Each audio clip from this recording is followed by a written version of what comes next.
It has taken 5 years of work from a small, dedicated team.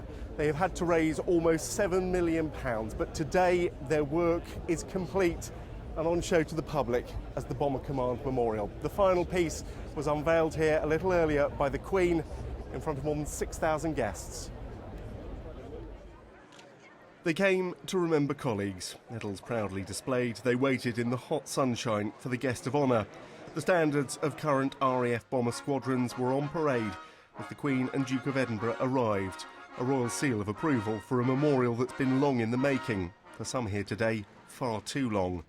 The men of Bomber Command took one of the most important and dangerous jobs of the Second World War. Their average age just 22. Almost half their number, 55,573 of them, went on missions from which they did not return. So let's picture in our minds an airfield in Yorkshire, Norfolk or Lincolnshire. The early dawn, barely light, still perhaps misty, and the return of aircraft from operations. And the realisation that some would never return. The Queen had made time in a full schedule of Jubilee visits to be here today and to unveil the sculpture at the heart of the memorial.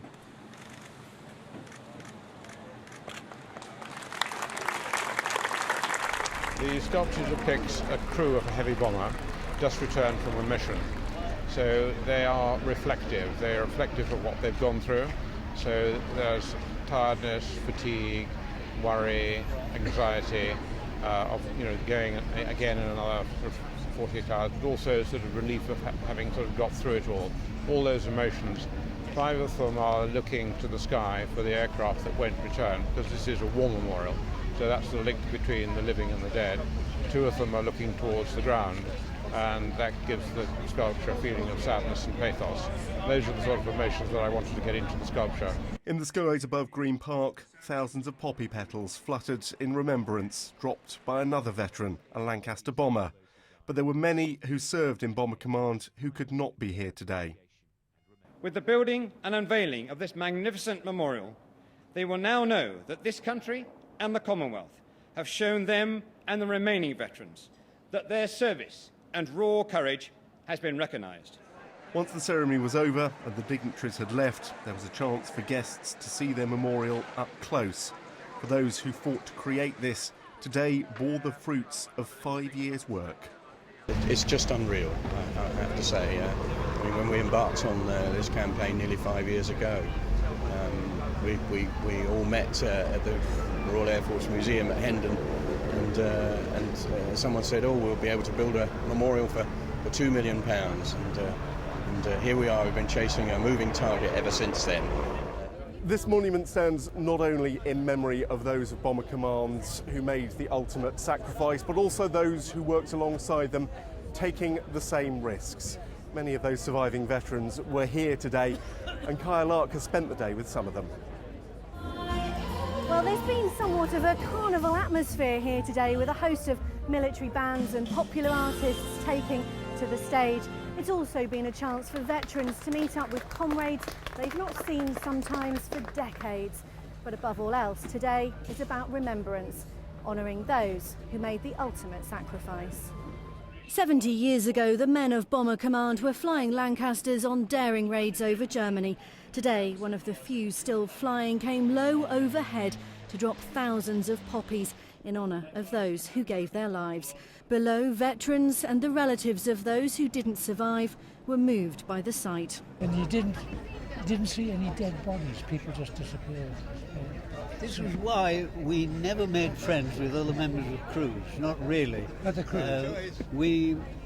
We stuck together, because the loss of the other crews, if you made friends, you would feel it.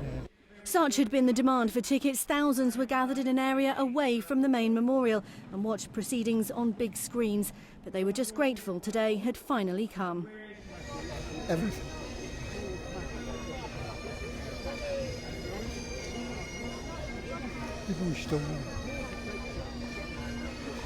Emotional, really. There we are.